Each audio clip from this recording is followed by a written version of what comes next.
Nordal-Lelandais a avoué. Le principal suspect dans l'affaire de la disparition de la petite Maëlys a conduit les enquêteurs sur les lieux où il a commis le crime en août dernier. Mathias Arès, bonsoir. Vous vous trouvez à Pont-de-Beauvoisin où une conférence de presse a été donnée et vient de se terminer. Qu'a-t-on appris ce soir ? Bonsoir Lucille, tout à fait. Je sors à peine du salon de la mairie où se tenait la conférence de presse. Face à nous, un procureur coquillat blême. Il nous a fait savoir que dès que Nordal-Lelandais a appris pour la découverte des traces de sang dans son véhicule, il a immédiatement demandé une entrevue avec le procureur. Il a déclaré avoir tué Maëlys involontairement, sans vouloir apporter plus de précision pour le moment. Nordal-Lelandais aurait ensuite déposé le corps à proximité de son domicile sur la commune de Domessin avant de retourner au mariage. Il a plus tard dans la soirée repris la route pour abandonner le corps en Chartreuse. Son avocat, Maître Jakubowicz, a ensuite pris la parole pour nous indiquer que le corps vient d'être retrouvé par les brigades cynophiles. Maître Jakubowicz a parlé de son client comme d'un homme anéanti qui n'a cherché qu'à coopérer tout au long de la journée en donnant des indications précises aux gendarmes. Alors, il l'aurait tué accidentellement. Est-ce qu'il s'est exprimé en fait là-dessus ? Non, pour le moment, Nordal-Lelandais n'a pas souhaité faire de commentaires avant de retrouver le corps. C'est dorénavant chose faite. On devrait en savoir plus assez vite. Et sur les autres affaires, et notamment les ossements retrouvés du caporal Noyer, est-ce qu'il s'est exprimé là-dessus ? Son avocat, Maître Jakubowicz, n'a souhaité pour le moment faire aucun commentaire sur les autres affaires en cours.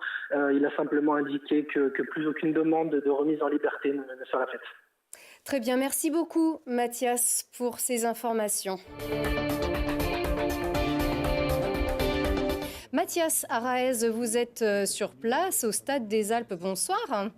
Bonsoir Lucille. Et donc c'est officiel et c'est une bonne pioche pour le GF38 ? Oui, c'est plutôt une bonne pioche. On sait que Philippe Inchberger est un coach d'expérience. Il a 20 ans de carrière derrière lui, dont de nombreuses années en Ligue 2 et également une accession en Ligue 1 avec son ancien club du SMS. Donc on peut dire que pour le club, c'est vraiment une bonne pioche. Et le GF38 reprend l'entraînement dimanche. Finalement, le dénouement a été assez rapide. Est-ce que le cas du licenciement d'Olivier Guégan a été réglé, ce qui ne semblait pas vraiment évident ces derniers jours ?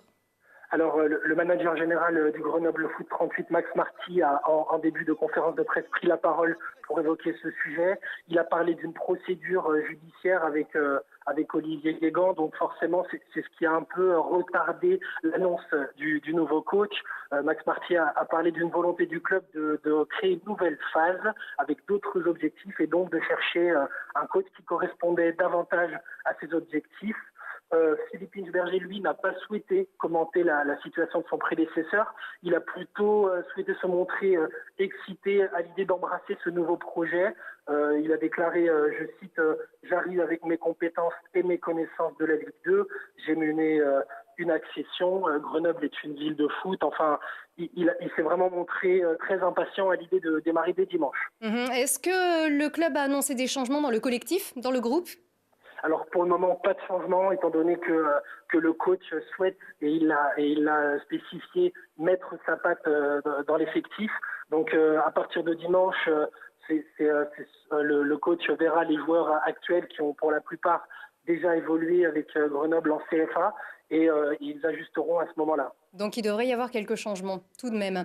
Des changements aussi dans le staff, dans la structure de ce club ont été annoncés, des personnes ont été présentées, donc le club bouge. Tout à fait. Philippe Inchberger est également arrivé avec son adjoint qu'il avait côtoyé à l'époque au Créteil Lusitanos. Alors c'est Francis de Bersin. Voilà, on sait que les coachs arrivent souvent avec des fidèles. Philippe Inchberger n'a pas manqué. Très bien. Allez, on en saura un petit peu plus. On retrouvera les déclarations de Philippe Inchberger dans un reportage que vous nous proposez pour notre édition de lundi. Merci beaucoup Mathias. Bonsoir.